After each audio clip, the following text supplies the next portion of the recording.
Hello, it's Erik, and today we will be paging through the Dragonbane rules and doing a bit of a review. At the same time, you can see there's a table of contents here, and I'm gonna spoil the end. There's an index also, and that's pretty much something I demand.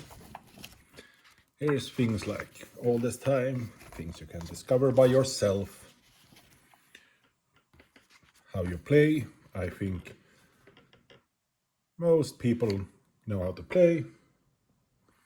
And here's measuring time, round, stretch, shift. So that's actual rules, abbreviations, things like that. Your player character. There's pre-generated, but if you want to generate your own, there's here creating your own character in 13 steps.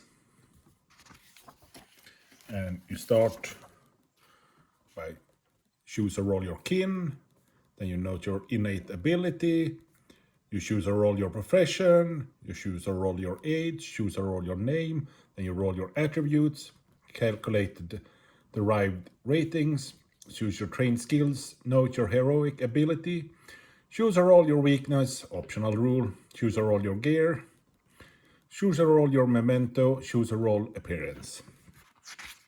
Pretty easy. So you have human, you have halfling, dwarf, elf, mallard, wolfkin. That's the races, and yes, you can totally play Darkwing.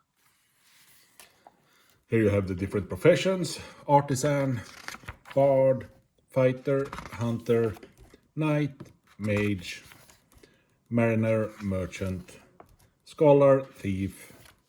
So there's not that many races and professions, but I think there's some variation even if you play the same. Although, if you go back here and look at the thief, for example, the heroic ability they start with is backstabbing, so everyone will have that, but that's not much different from other things. Scholar has heroic ability, intuition, and here you have like their key attribute, what skills, that's skills they are slightly better at starting or have a better chance of being better. You can pick a few of these to be better at. Your innate ability, and here's the gear list. There's 3 different picks you can roll or choose, and then if you want a nickname you can also roll a nickname. And the races also, if we flip back to them, also have like an ability, except the mallard, which has 2. Like halfling are hard to catch, the dwarf is unforgiving, and everyone starts with that. So there is some variation, but some key things will remain the same if you play the same class and race and things like that.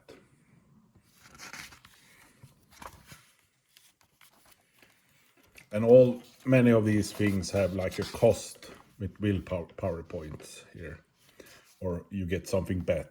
But like the mallard can be ill-tempered for 3 willpower points. And as I said, you also get the heroic ability from being here. We will look at the heroic ability later. But it's nice that they note the key attribute and things like that, so you know what to look at. Here's age, which you can roll or pick. If you're young or old, it will modify your attributes and how many trained skills you are. It's like 6 plus 2, 6 plus 4, 6 plus 6. So the older you are, the more skills you have. But if you're all like your strength, agility, and con gets a -2, while your int and will gets a +1. Your attributes, you roll with 46. Remove the lowest die and assign. I will say if you roll like crap all the way through, you should probably, like before the session starts, like roleplay that your character jumps in a bay and rolls something new. I mean, it's no fun if the highest stat you have is a 9 or whatever. That's not probably gonna happen, but We did so in our latest, when we were playing the campaign that comes in the box. If someone like rolled too many low, the GM gave them like one high to put somewhere. Which I think is fair. But, you know, work it out around the table. And here you have some derived ratings, you have movements, you get different bonus, you have a base movement based on your race, and then it's modified by your agility. Your damage bonus is modified by your strength and agility, depending on what you attack with. And you have hit points and the willpower points, but I talk you that you need to spend for your heroic abilities and spells. Hit points you only need to spend for getting hit and falling down and things like that. And here you have a list of your attribute and your base chance. So if it's like 1 to 5, your base chance is 3. And if it's 16 to 18, your base chance is 7. And since you're rolling a d20, you can say that every step is 5%. So there is a difference. And then you have heroic abilities explained here. Well, I'm gonna go back to skills here. I jumped too quickly. Because as I said, you fill in the base chance.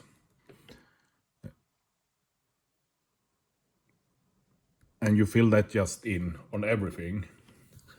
And then you have some starting skill levels down here. And I was talking like if you're an adult, you have trained skills 6 plus 4. So then you take 6 skills from your profession and you double them. And then 4 other skills and double them. Don't forget your survival skills, your outdoor skills. There's also some secondary skills, but in the base game, the only secondary skills are magic. Then the heroic abilities here are explained a bit. The mages don't get anything. And you can, of course, like maybe take an alternative ability if you have already played that or just want to do something different. And then the GM can look and see if it's too good or bad. Then you have some list here to roll weakness. If you want one, it's an optional rule. But it can be fun to have a weakness. I never roll these things out because if you get something that's totally against you, you're just gonna re-roll, so why not pick something from the start? Then you have gear. I showed you the gear list.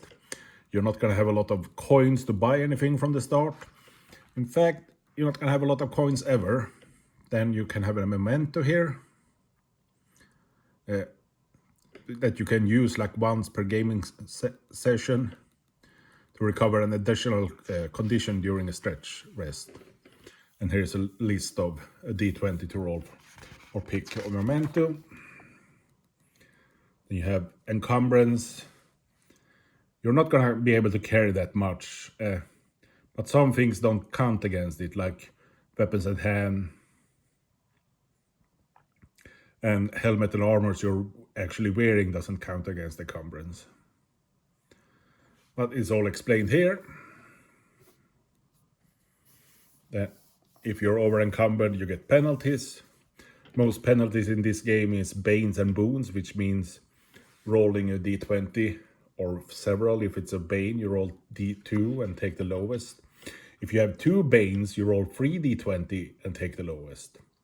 If you have 4 boons, you roll 4 d20 and take the highest.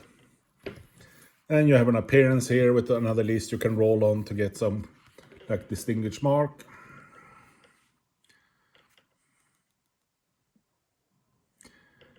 And that's pretty much it for character generation.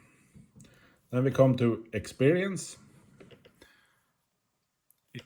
Like during a session, if you roll a 1 or 20, which is called the dragon or demon, you tick a checkbox. And then at the end of the session, you also get XP for, like, did you participate in the game session? Did you explore a new location? Did you defeat one or more dangerous adversaries? Did you overcome an obstacle without using force? Did you give in to your weakness? And you get like XP for that. And then you when you've done like mark the 1s and 20s or demon and dragons and these experience points, you mark them like next to a skill, and then you roll it to level up your skill. You roll a d20, and if you roll higher than your current skill, it goes up by 1. Up to a maximum of 18. You can also train with a teacher. Magic, you usually can also train with the teacher to learn. But that's explained in the magic section. And the heroic abilities, you don't get them very often. If you get a skill level to 18, you get a new heroic ability. And after a grand heroic deed, the GM or the adventure can reward you with a heroic ability. And as I understand it, like during a campaign like the one in the box, maybe you will get 2 of them.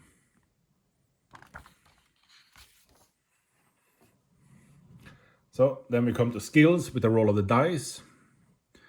Rolling a 1, a dragon, is a critical success.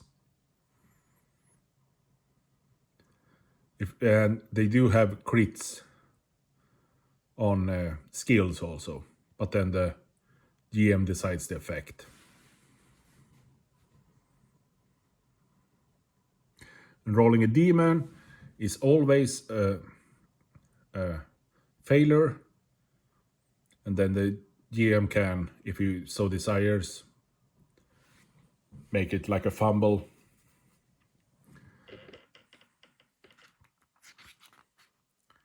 If you so desires. Here's the boons and banes I was talking about. They stack. So you can have several d20s and roll and take the highest or lowest. Opposed rolls. That's then both roll against the skill. And then your action succeed if you roll lower or equal to them. So if both have 10 and one rolls a 7 and one rolls an 8, the 7 hero will win. You can also push your rolls. And you push your rolls by taking condition. And then you roll again. So like if you really need to succeed, you can take a condition and push it. Unless you have rolled a demon like a 20, then you cannot push it.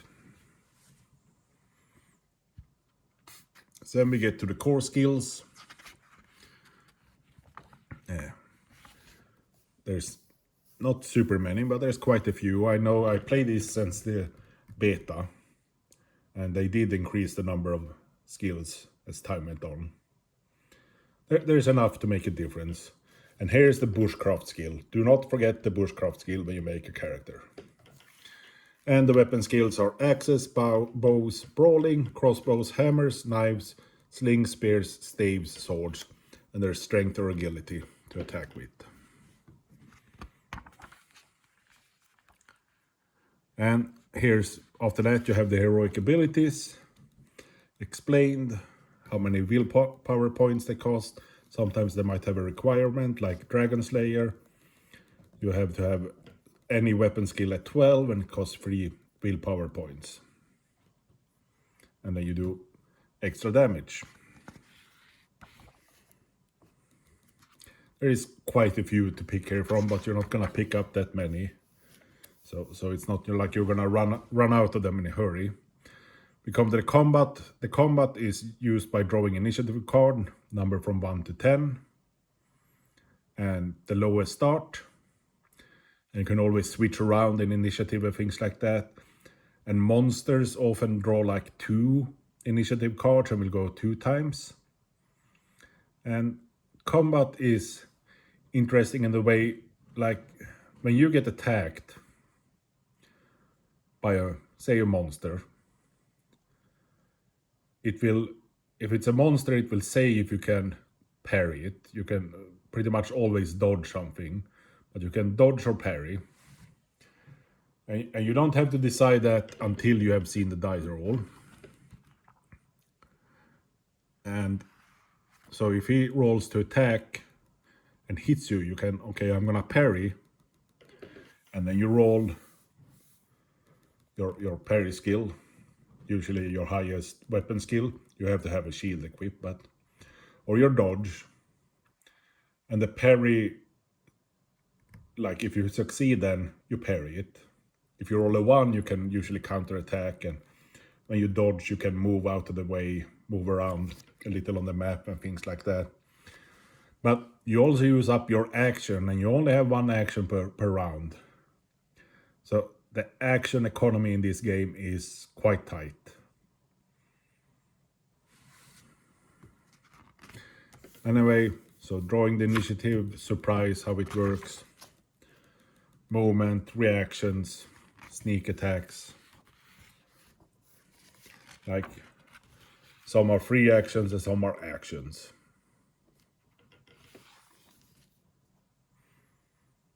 You can use a combat map or not. It's up to you. Here, the melee combat is explained, and prone targets, critical hits, parrying, which is gonna go into the durability of the weapons and shields. Oh yeah, you can parry with the weapon, sorry. But if you parry with the weapon, it might break. And then you have nothing to attack with. Or you can dodge. And there is some other things here. I'm not gonna go through all the details. There's also some special attack. You can topple and grapple, find weak spots. Like if you find a weak spot with a piercing weapon, you roll with a Bane. But if it hits, it ignores armor, and we will get to armor soon. Range combat is not much different. If you want to parry a ranged attack, you need a shield. Otherwise, you can dodge. Here we come to damage.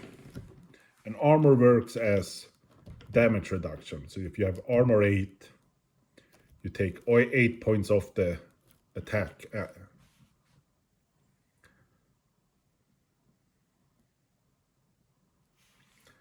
And you do not have, like, 1 attack, if you don't have any armor, can bring you down to 0. And then your death saves starts, and you can get, when you get like a severe injury, when you reduce to 0 and survive, you have to roll against con, which has a d20 against your con. And if you fail, you need to roll on this, a d20 on this one, which can, like, severed toe to reduce your movement rate, amnesia, broken nose, scarred face, teeth knocked out, things like that. That will give you a temporary or permanent condition, maybe some static decreases. The conditions are stacked here. They're gonna start racking up in a hurry, especially if you're fighting a monster that deals out condition, but also when you're pushing rolls and take conditions. And healing conditions, like, you can do different rests, like a round rest, which is during like combat. You recover d6 willpower points, no hit points, so it's mostly for a mage. You can do a stretch rest. You heal a d6 hit point, or 2d6 if someone is like healing you using the skill healing. You can take a shift rest, and then you recover all your HP and willpower and heal all condition. While during a stretch rest, you only recover 1 condition. There are things that can change this, but the basic. And here we have other hazards. They have darkness, poisons, disease. They have poisons And they talk about antidote, but the antidote was not listed last time I looked in the PDF. So, don't get poisoned. Riding animals, improvised weapon. In here somewhere there's like improvised weapon cards that the GM can like pull up. Things that might be lying around on the battlefield. The School of Magic.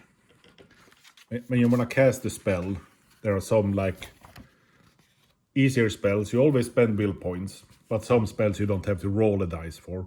Otherwise, you have to roll your magic skill to cast the spell.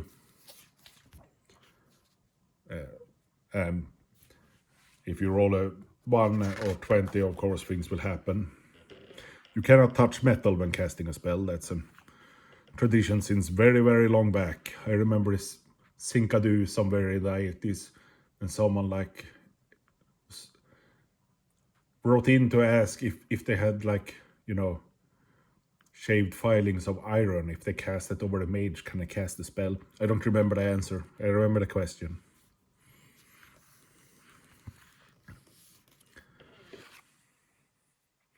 And you set the power level of the spell when you cast from 1 to 3.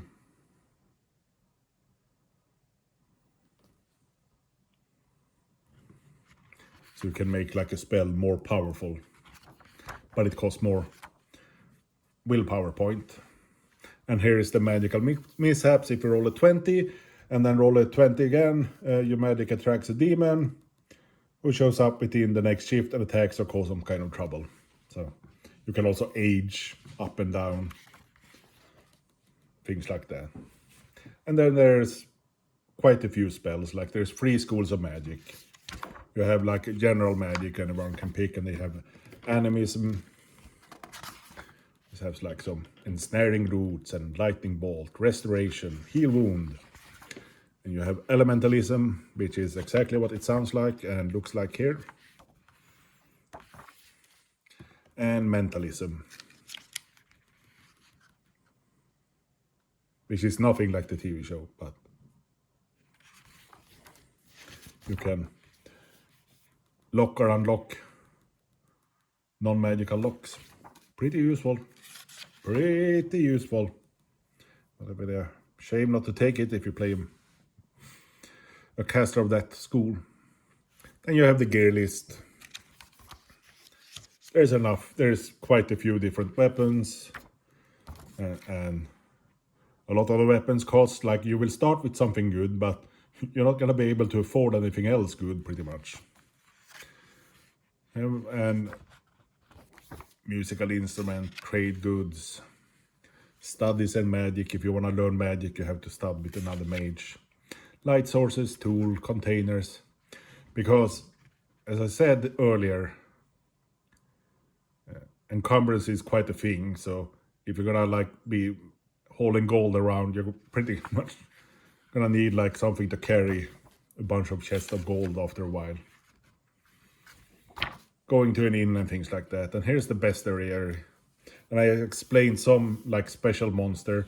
They can be like monster or NPCs. Gonna look here, you have a demon. We're not gonna look too much at the monsters. I don't wanna spoil them too much. But they have a ferocity rating here too. So they will, you know, do bad things to you twice in every combat turn. Dragons, ghost. Here we have a goblin. A giblin. Here we have a giblin. And he's an NPC, so he has skills and things instead, and rolls to attack like other things.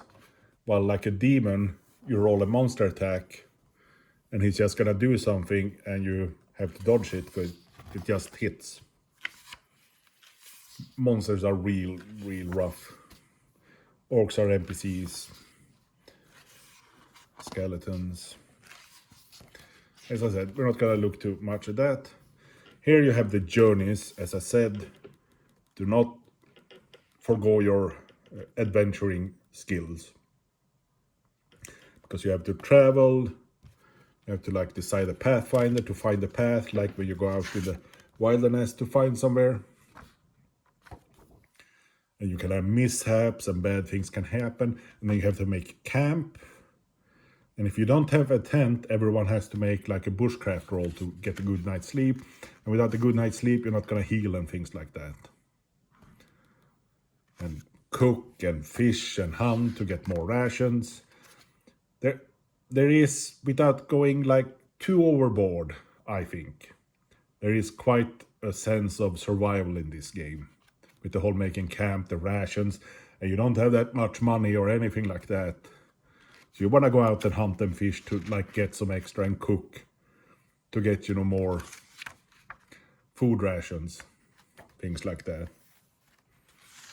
And here the game master roles non-player character, creating adventures yourself. In the box there's adventure, and so far it's pretty good. Deadly but good. Here's like tables for so you can like put together a random adventure side. And here the index that I spoiled already. So let's put it here with Darkwing Duck up front. And let me summarize a little.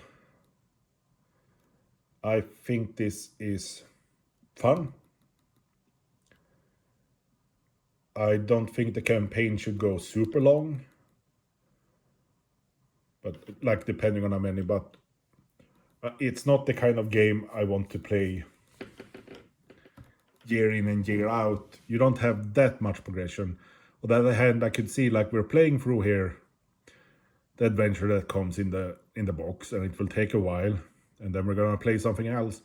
And if they put out like a new campaign with adventure sites, I could see myself taking, my old character and going back, or making a new and going back. That's not an issue. And playing one-shots, this is perfect for playing one-shots, because you can do something cool like right from the start. You can also die at any level quite easily. So it is that kind of game. It is a Drakar Demona game for sure. I would rate this decently high. I think it's best, especially if you're fighting monsters, I think it's best to have 4 players, but you can survive with 3 if everyone like knows what they're doing. But unless the GM modifies it a bit, I would recommend to try to have 4. Because with the monster activations, 2 per turn. And I'm saying the action economy, like if you have to parry and dodge, you're using up your thing, and if he attacks first one and then another and you're 3 players, then there's only one guy who can attack, and maybe he misses. And the monster is never gonna miss, because as I said, they attack and then you have to dodge or maybe parry it. But I don't see that as a bad thing. I see that as a system thing. And you have the D20, you have multiple boons and banes. So most modifiers just adding and taking away D20s. That's easy. And you have enough variety, I think, when you do get to progress a bit to make it fun. But I have gone on for too long, and I'm gonna say so long.